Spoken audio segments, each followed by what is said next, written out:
All right, are you Mr. Boozer? Mr. Boozer, if you come up here to this middle window right here, there's a microphone right above your head. All right, Mr. Boozer, I'm Judge O'Brien. I'm going to read you your rights, and then I'm going to talk to you about the charges that are placed on you. You have the right to remain silent. You have the right and obligation to be present at your trial. If you fail to show up for your trial, they'll place failure to appear charges against you, and you could face an additional 1 to 5 years in jail. You have the right to a trial by jury. You have the right to an attorney.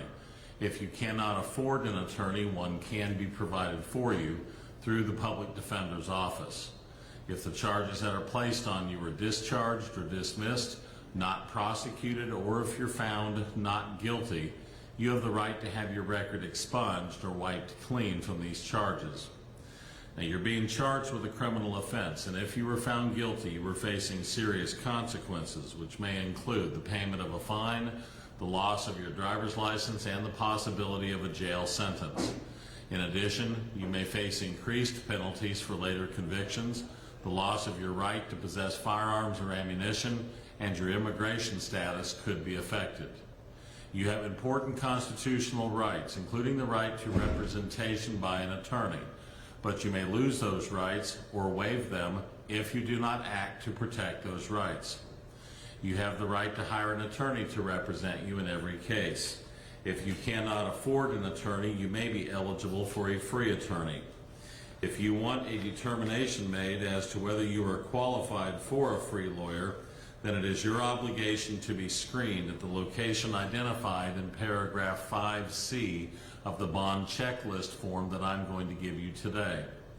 If you do not hire an attorney or go to be screened, then you may be found to have waived your right to an attorney at your trial. You also have the right to represent yourself. However, you should be aware that self-representation can be dangerous. For example, there may be certain factual or legal defenses to your charge that you are not aware of, or legal issues related to the conduct of your trial or guilty plea that an attorney would know how to preserve for an appeal. If you exercise your right to proceed without a lawyer, then you are responsible for complying with all applicable rules of court, including rules of evidence, procedural rules, and proper behavior before the judge and jury.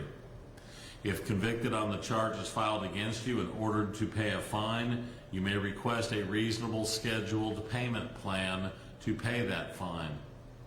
It is your obligation to keep up with your trial date and to obtain an attorney, either by hiring one or by being screened and found eligible for a court-appointed attorney prior to your trial date. If you do not appear at your trial with your attorney, you may be deemed to have waived your right to have an attorney represent you. You are required to keep the court notified of any changes of your address until the completion of your case. Do you understand so far? Yes, sir. Yes, sir. Thank you. All right, Mr. Boozer, you're being charged with 1 count of murder and 1 count of possession of a weapon during the commission of a violent crime. These are both general sessions charges, so you have the right of a preliminary hearing. The preliminary hearing is an evidence hearing where the state has to show that they have the evidence to take you to court. If you want that hearing, take the form I'm going to give you and fill it out. You can mail it or take it to the address on the form, or you can fill it out today and give it back to me. But you only have a total of 10 days to get that form turned in. Otherwise, you lose your right to that hearing. I'm placing 2 conditions on your bond. First of all, you're not to have any contact with the family of the victim. And secondly, if you do make bond, you're not to be in possession of any weapons while you are out on bond. Now, murder is a automatic no bond for a magistrate court judge, so I am placing you under a no bond on the murder charge as well as the weapons charge, and I'll be sending you to the circuit court for a bond hearing. Your next court date will be sometime in the next 30 days. I can't tell you if it'll be 3 days from now or 30 days from now, because that'll have to be handled by the solicitor's office. But at that point in time, it'll be up to the circuit court judge to decide as to whether to grant you a bond or to keep you in jail until your court date. Do you have any questions I can answer for you? So that means I just got denied bond? Yes, you are denied bond, that is correct. That's the only bond I'm allowed by law to set on a murder charge. Okay, even if it was like self-defense or? Well, sir, that's an issue for you to take up with your attorney. That's an issue for court. But right now, the charge that you're being charged with tonight is murder. And so I have, by law, the only bond I can give you is a no bond. I don't have any authority to give you any other bond. Okay? So you're under a no bond until you go to the circuit court. Do you have any questions I can answer for you? All right, then come on down to the window, please.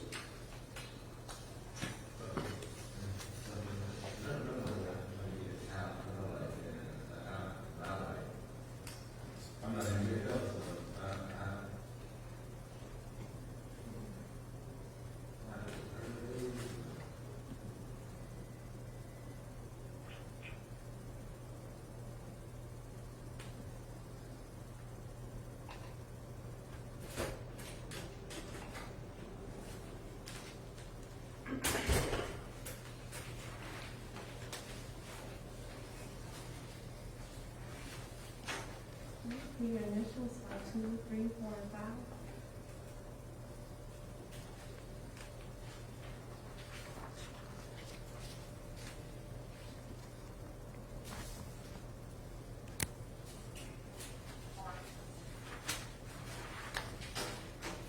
Your signature.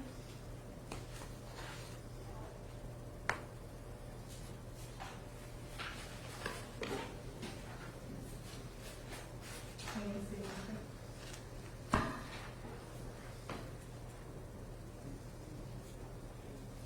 All right, that's how you cut the word, thank you.